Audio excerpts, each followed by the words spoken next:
Olha, tem uma pergunta aqui, vamos ver, gente, vamos lá. Existe cura definitiva para a fome emocional? E aí?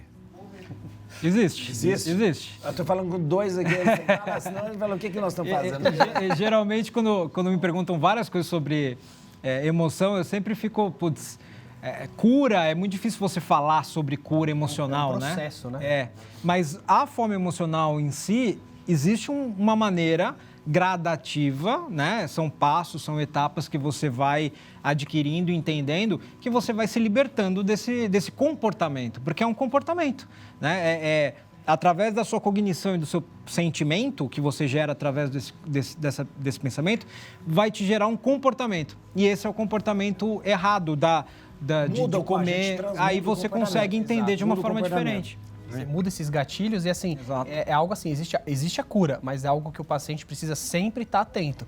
Porque para ele voltar de novo num quadro desse, de fome emocional, de compulsão, é muito fácil. Né? Então é algo que ele precisa estar sempre atento, né? Sempre estar buscando ajuda, entendendo o sentir dele. Né? Eu falo, o paciente precisa se entender primeiro, né? Para depois começar a fazer a mudança dele. Ele não pode estar automatizado, exatamente, né? Essa é a questão. Mas a maneira com que a gente vive hoje também propicia isso, não é? Exatamente. A gente, essa coisa do alimento processado, do alimento... Da rapidez, né? Rapidez. Não é? Porque, por exemplo, você vai nesses lugares aí que você come na hora do trabalho, não tem alimento saudável, não tem alimento saudável, né? É muito mais fácil você acordar, né, ir numa padaria, comer alguma coisa lá, né, que você já está acostumado, do que você acordar um pouco mais cedo, reprogramar, preparar o seu pão, fazer um ovo mexido, colocar uma gordura boa, um abacate. Né? Então, tudo isso requer o quê? Tudo isso requer a força de vontade. Eu quero mudar, entendeu? Hoje eu li uma matéria dizendo que por causa da inflação, por causa do preço das coisas, o brasileiro ele está fazendo marmita para levar para o trabalho e comendo menos fora. Né? Comendo bem. Isso é muito bom. Isso é bom. Isso é bom. Né? Ele está comendo menos fora e não está comendo coisas, de repente, processadas. O problema é o que ele está comendo dentro de casa, né? É verdade. Porque aí começa a comprar muita bolacha, muita coisa, porque aí fica no beliscar, né? É isso, come bolacha, come não sei o quê. E sabe o que é pior, padre? Muitas das vezes você acaba, isso o doutor pode reforçar, né? Você acaba... Imagina que você está no trabalho home office. E aí você está lá trabalhando no home office e aí, você está na tua casa, né? Então eu vou pegar lá um biscoitinho, um salgadinho e tal, e vou deixar do lado e vou comer enquanto eu trabalho. Ele comeu, ele nem percebeu que comeu, nem sentiu o gosto do que ele comeu. Não teve prazer, não, porque nem entendeu o que comeu. Exatamente, porque a tua mente está conectada em outra coisa. Então, uma das propostas dentro da terapia é você fazer o Mindful Eating, que é o quê? Mindful Eating? Que é o quê? Eat de comer. É você prestar atenção no que você está comendo. Comer devagar, né? Comer devagar, sentir o sabor. O pessoal com o celular na mão. O pessoal mostra com o celular. Pelo amor Vendo vídeo, né? Vendo não sei o quê. Exatamente. Não tem jeito. Eu acho que o celular é um crime em qualquer circunstância, mas lugar. principalmente na alimentação é muito ruim, porque o paciente não presta atenção no que está comendo. Eu vou falar, mas e a mesa, a mesa é um lugar sagrado mesmo, do encontro. Sim. É do encontro. Você encontra com o outro, você conversa, porque é aquela coisa, o comer não é só deglutir, né? Como se fosse, o comer é você partilhar o outro, né? Compartilhar do outro. Padre, a gente vai no restaurante hoje, às vezes eu falo assim pra minha esposa, eu falo, presta atenção nas mesas. Tudo com... Nossa, Tá um casal sentado, cada um no celular, não estão se conversando. Eu falo, isso é um crime. Estão ali no momento que era para estar conversando, para estar degustando um prato diferente, mas não estão prestando atenção. E aí depois tira a foto daquilo para achar que... Fala, olha o que eu tô comendo. Tá comendo nada. Tá comendo nada. Eu falo exatamente a mesma coisa quando eu vou em restaurante, chama muita atenção isso, né? E aí eu falo, eles estão conectados, mas não estão se conectando, né? Exatamente. E aí você fala, aonde vai um relacionamento desse? Exato. E aonde vai a comida também. Exato. Porque você vai, aquilo que você falou, você não presta atenção no que você está comendo. Come mais do que deveria. Come mais, porque você vai comer, você vai sentir. Imagina. Porque uma das táticas que a gente usa para combater a fome emocional é o deglutir devagar. Olha aí. É você levar pelo menos 20 minutos para fazer uma refeição. Esse é o tempo mínimo que o seu cérebro leva para acusar que o alimento está chegando lá, para dar saciedade. Se você come rápido, você vai comendo. Não dá tempo, seu cérebro nem prestou atenção, não conseguiu detectar que a comida chegou lá. você come mais do que deveria. Esse é o grande problema, né? Comer devagar, a gente brinca com o paciente, fala, mastiga 40 vezes cada garfada a comida. Né? Ah, mas não dá tempo. Dá, é um treino. Vai fazendo isso. Você vai perceber que ao longo do tempo você vai comer menos do que você estava comendo antes. Beleza, olha. Entendeu? Olha aí, verdade ou mentira? As refeições caseiras e preparadas com alimentos frescos, como aquelas do tempo das vovós, têm perdido espaço na mesa nacional. O brasileiro tem consumido cada vez mais comida pronta e produtos ultraprocessados, que contribuem para o avanço de doenças crônicas e principalmente a obesidade. Verdade, muito verdade isso, muito. Porque, na verdade, a gente vê um aumento de doenças, justamente doenças cardiológicas, doenças... Obesidade, tudo, né? É interessante, é muito flagrante. Por exemplo, você pega uma foto antiga de São Paulo, você vê as fotos, você vê as pessoas esguias, né? E, de repente, você vê... Hoje uma foto, você vê aquele monte de gente gorda andando. É difícil você ver alguém em forma. Não é por causa de gordofobia, não é por causa disso, não. de gordofobia. É difícil você ver alguém que está mais magro, é mais difícil, mais exatamente. magro. E você vê as pessoas esguias, assim, elas com chapéu, com aquela coisa desse jeito, né? E às vezes não é nem por comer muito, é por comer errado. Comer o alimento errado. Comer errado. Porque às vezes nem é muito, né? Padre, teve um levantamento do ano passado muito bacana que eles provaram que hoje 70% da população mundial tem disbiose intestinal. Disbiose? O que é isso? É um desbalanço da flora. Ou seja, a gente tem mais bactérias ruins do que bactérias boas. Sei. Qual a causa disso? A ingesta de menos alimentos orgânicos. A gente vem comendo muito menos alimentos orgânicos do que no passado. E aí as bactérias boas que ajudam a digestão, né, e permeiam o seu intestino, vêm morrendo, né? E isso causa um problema muito grande. Por quê? Porque a gente não consegue absorver os nutrientes de forma adequada. Por isso que hoje a gente tem uma população que é carente de nutrientes, de vitaminas. E uma outra coisa rapidinho, só complementando... E o intestino, ele é o quê? Dentro da neurociência e na psicologia, a gente chama de segundo cérebro. Por quê? Porque ele também produz neurotransmissores, ele tem essa produção. Então, se o seu intestino está ruim, está com algum tipo de problema, você também tem problema emocional muito mais facilmente, né? Padre, só para você ter uma ideia, a serotonina, que é um neurotransmissor, a gente fala vulgarmente, é o hormônio da felicidade, 95% dele é produzido no intestino. 95%. Por isso que aquilo que a gente falou, que a questão da alimentação está ligado com depressão. Exatamente. Está ligado com depressão. E uma coisa que a gente vê... Comer mal, você... Exatamente. Pacientes que têm serotonina baixa têm maior propensão a ter quadro de depressão e compulsão alimentar. Que coisa. Doutor, então, problema hormonal pode desencadear, de repente, fome emocional? Pode. Então, por exemplo, mulheres que estão na menopausa, onde você tem alterações hormonais, têm propensão a fazer fome emocional. Isso pode acontecer. TPM, porque a minha sobrinha tem uma fome emocional. Ela fala que é TPM. Também, na TPM também. Que é justamente o período onde ocorrem alterações hormonais na mulher muito grande, né? Então, mas é uma questão, ocorre alteração hormonal que vai mexer emocionalmente. Emocionalmente. Para a pessoa, de repente, buscar comida como se fosse uma bengala. Como se fosse exatamente um apoio naquele momento. Mas, por exemplo, na menopausa, que essa alteração hormonal é mais constante, né? Porque na TPM é uma alteração momentânea do mês. Né? Num determinado período do mês, a mulher tem essa alteração. Na menopausa, não. A mulher já está numa alteração que vai ser crônica. Né? Ela passou a ter uma alteração crônica. E aí, muitas dessas mulheres têm essa fome emocional e a maioria delas tem um relato do quê? De aumento de ganho de peso, entendeu? E isso daí, a gente estava até falando lá fora, né, de que, assim, a gente precisa entender que a biologia, a fisiologia, ela é hiper importante até nas questões emocionais, né? O emocional, ele pode influenciar a fisiologia, como a fisiologia influencia o emocional, né? Exatamente. Então, dentro desse conceito, quando, por exemplo, na TPM, a pessoa come demais, come exageradamente e tal, não é necessariamente a fome emocional diária, né? Que a pessoa faz todo dia.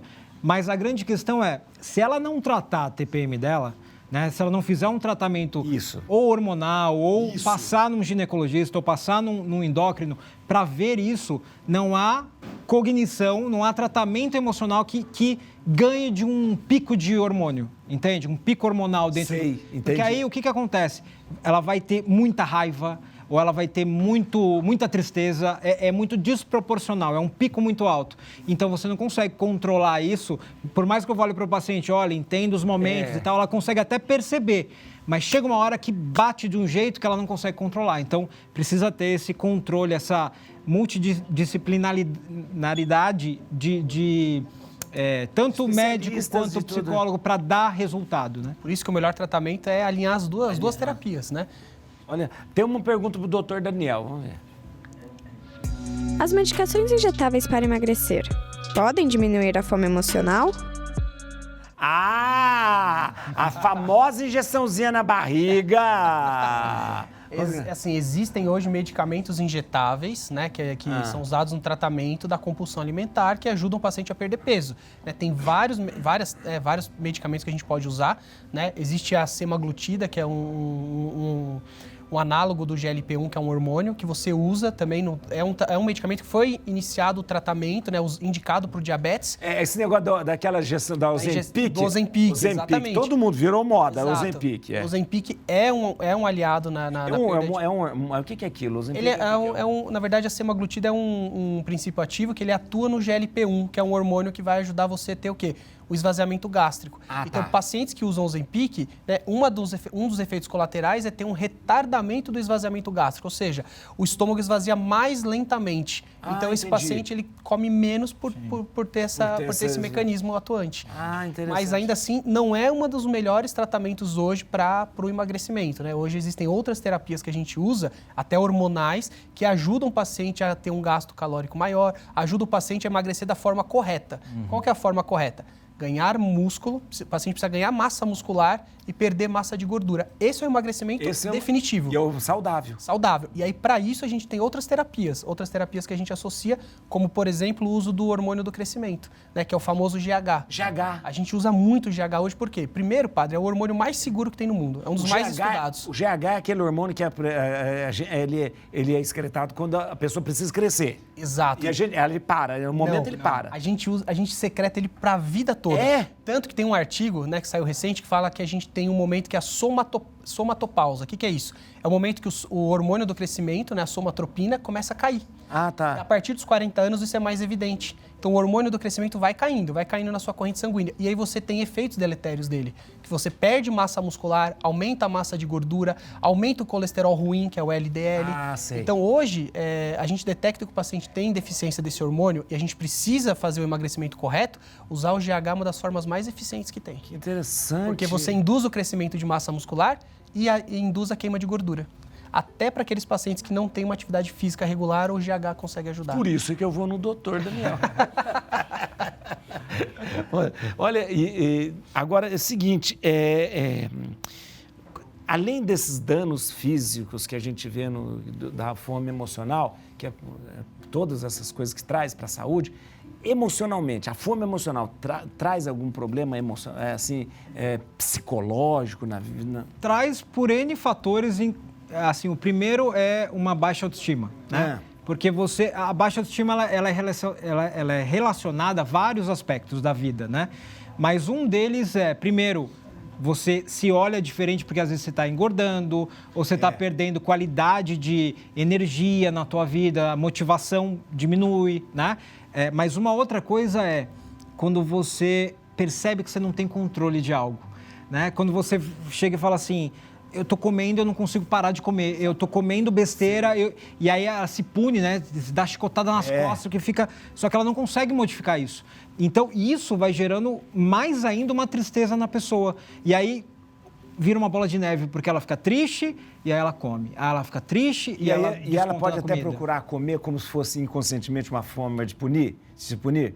Aí eu vou comer, já que tá... Na verdade, o que ela faz não acaba sendo uma punição, mas é uma desculpa para ela continuar fazendo. Que foi o que a gente falou, já que eu comi uma barra de chocolate e já pisei na jaca, então eu vou comer mais 2, entendeu? Durante a hora aqui.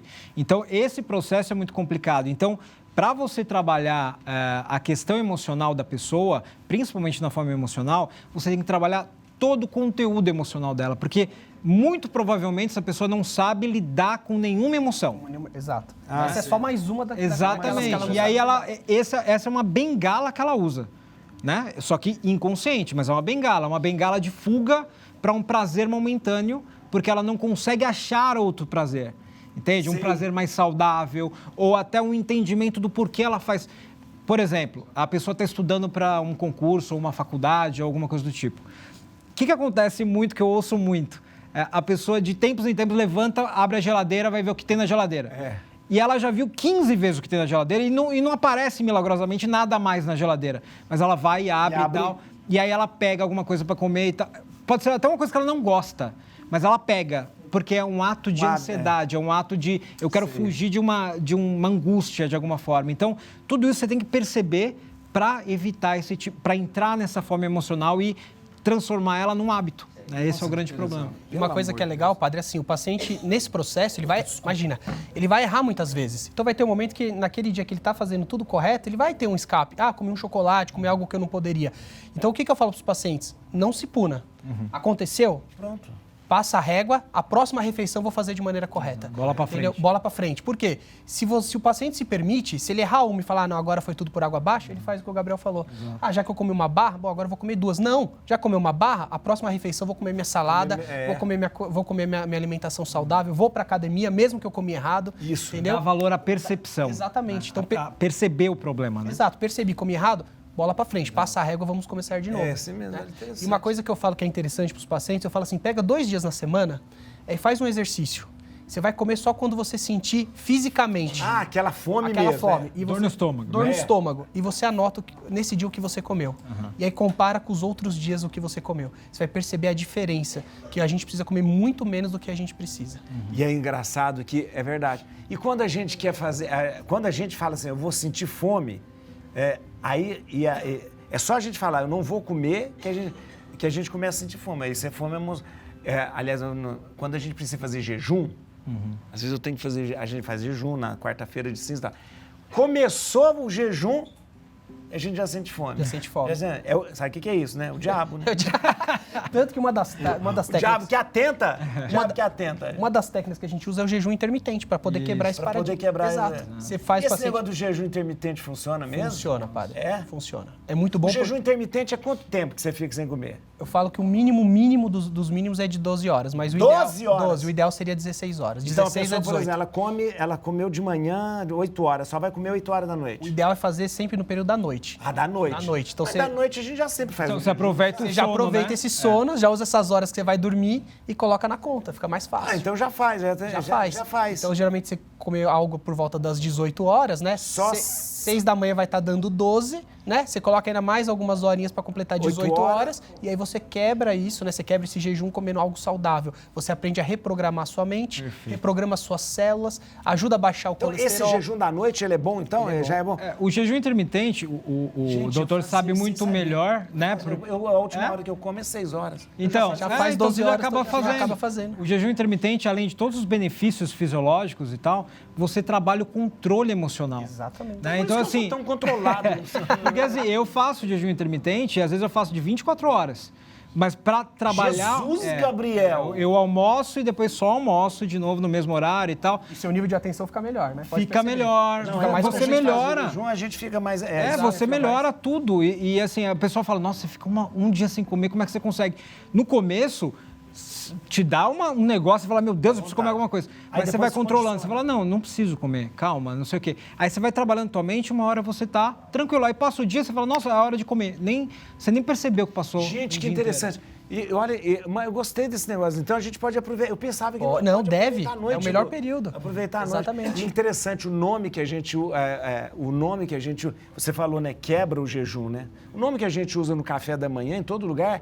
Desjejum. Desjejum. E em inglês é breakfast. Né? É uma quebra que você faz. Né? Uma quebra rápida que você faz de um período que você fica. Gente, a compulsão é um vilão, né? Para a nossa mente e também para o corpo da gente. Dá uma olhada para a gente ver esse PT. Compulsão alimentar ocorre quando você come muito mais do que você e a maioria das pessoas comeria. Tanto em termos da quantidade, quanto da circunstância na qual se encontra e do tempo que levou para comer. Então, se você comeu muito, mas está em um rodízio de pizza, onde esse comportamento é esperado, não é disso que estamos falando. Outra característica marcante é a sensação de falta de controle sobre o que está ingerindo, o que pode fazer você se sentir triste, culpado ou envergonhado depois. A compulsão alimentar também pode se relacionar com uma maior chance de a pessoa apresentar problemas ligados à depressão, ansiedade, abuso de substâncias, diabetes, hipertensão e doenças cardiovasculares. De um modo geral, ela pode reduzir a saúde física da pessoa, a sua qualidade de vida e a sua capacidade de funcionar em sociedade por atrapalhá-la no trabalho, nos relacionamentos ou nas tarefas cotidianas. Olha que coisa, compulsão então. A compulsão é quando você come desbragadamente. De uma maneira desproporcional do que você deveria. E você não precisa daquele alimento, você está comendo a mais. São alimentos que têm uma fonte de calorias muito grandes, alimentos com baixa concentração de nutrientes, né? Então, geralmente, fast foods, chocolates, né? E o paciente come numa quantidade muito grande, sem ter necessidade e sem ter a fome. Não tem fome física, mas come em grandes quantidades. E essa compulsão está ligada com essa questão... questão emocional, geralmente. Depressão. A fome emocional ela é um pouco diferente da compulsão. Isso.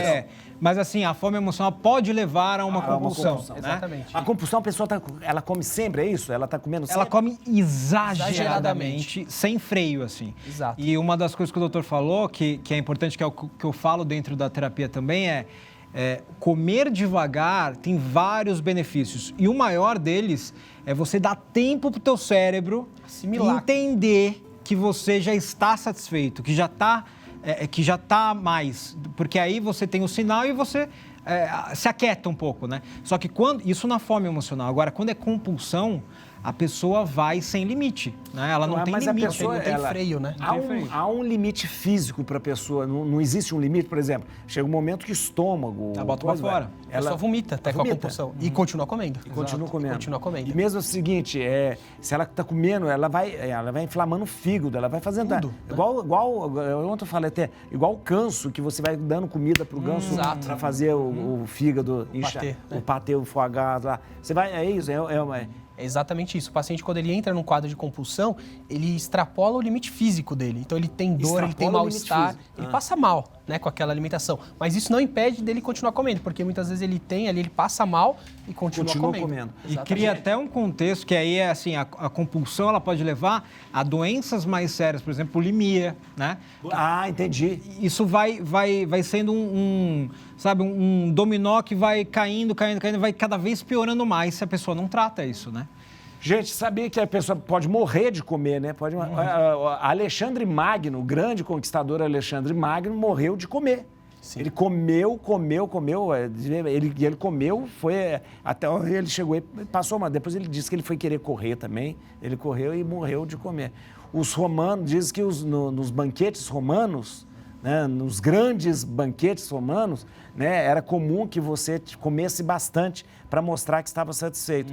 E todo convidado dizia, vou falar uma coisa bem nojenta agora, eles levavam uma pena na túnica deles, né? Então, em determinado momento, quando eles não estavam aguentando mais, eles pegavam a pena e vomitavam para depois voltar. Tinha até aquele lugar, o vomitório, né? Vomitório. Você ia com a peninha, dava uma limpadinha na pena e guardava a pena de novo. Nossa, isso aí diz que os romanos faziam isso mesmo. Né? Tem mais uma pergunta? Eu que vou falar. Qual o alimento que pode substituir o chocolate em um momento de ansiedade e fome emocional? Vocês têm uma dica de um alimento que possa... Olha, não vem falar de cenoura, não. Eu falo as frutas em geral. As frutas em geral que tem esse paladar mais doce pode ajudar. Tá. Sabe uma coisa que eu vou dar dicas, que eu também, isso me ajuda quando eu tenho vontade de comer doce, tá? É a tâmara. A tâmara, porque a tâmara, ela é bem docinha. Super docinho, o damasco ajuda bastante. O café, deu aquela vontade, o café ajuda a tirar essa ansiedade. Tem alguma dica?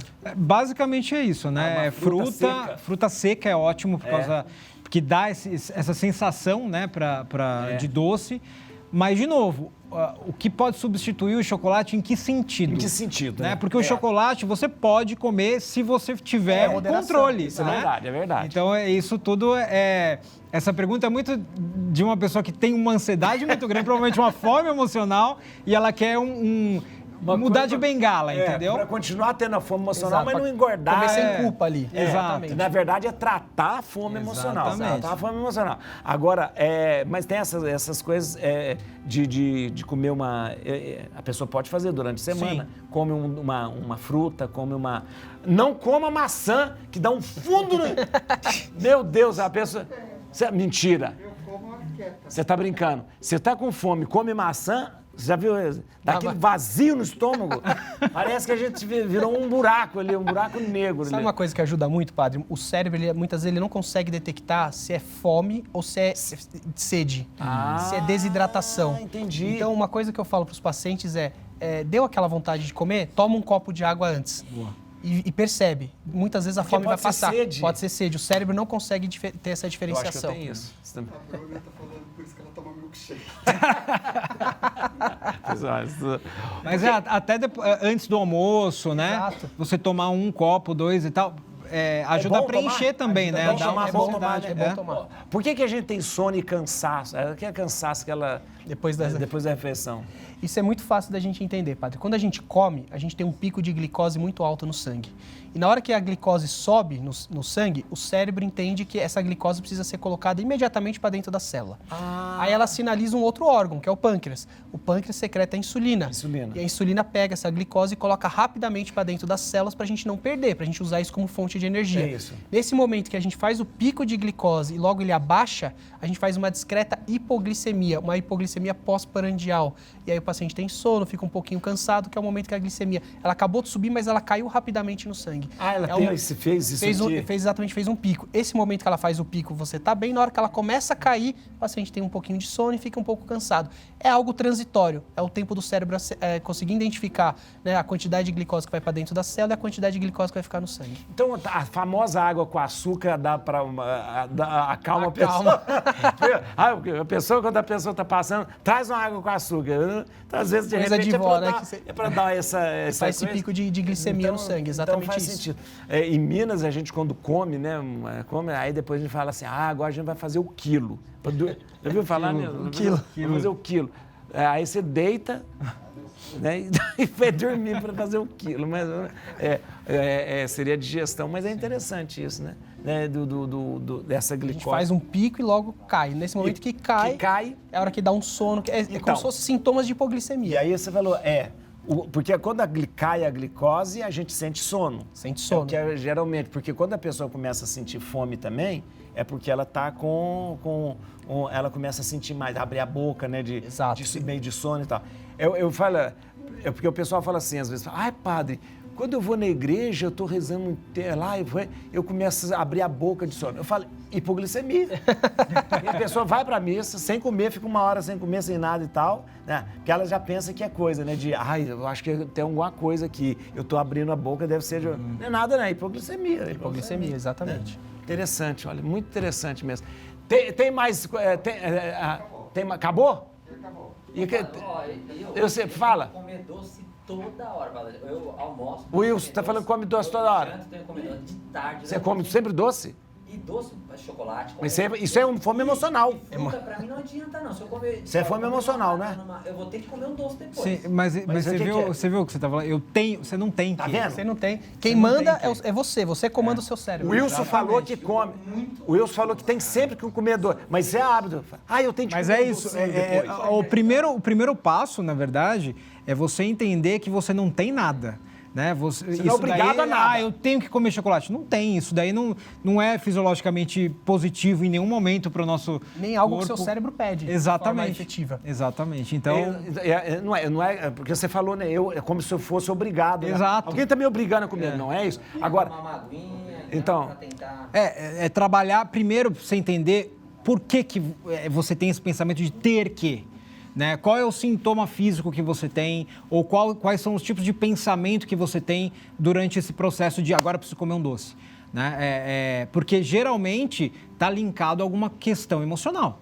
Agora, pra gente achar isso, demanda tempo. Aqui mas ele é magrinho, né? Todo magrinho. Daqui a pouco, quando começar a ficar com o barrigão feito do Guto, Vai ser assim pra sempre. Mas a gente ouve muito isso no consultório, né? Eu não posso ficar sem. Claro que pode. Claro que pode. E é uma coisa que eu falo pro paciente. Quem manda é você. Você comanda o seu cérebro. É verdade. Toma as rédeas da sua vida, né? Eu falo, você comanda, eu não tenho, eu não preciso, né? Então você que comanda, eu vou comer isso, eu vou comer aquilo. Porque tem uma questão, rapidinho, só para finalizar isso, é assim, eu sempre falo para as pessoas que a gente tem o nosso adulto e a nossa criança dentro da gente, né? E esse tipo de comportamento, eu tenho que comer doce, eu tenho que não sei o quê, isso é criança, né? O adulto, ele tem controle, o adulto, ele pode ter controle disso. Então, eu sempre falo, vamos assumir o adulto agora, vamos ver como é que a gente pode ter uma vida mais saudável, um entendimento mais saudável das nossas dores emocionais para a gente escolher melhor o que a gente vai fazer, né? Interessante. Tem pergunta? Do Rodolfo, atenção. Novo. Nós temos... a gente vê que é importante a frequência de fazer exames periódicos e tal.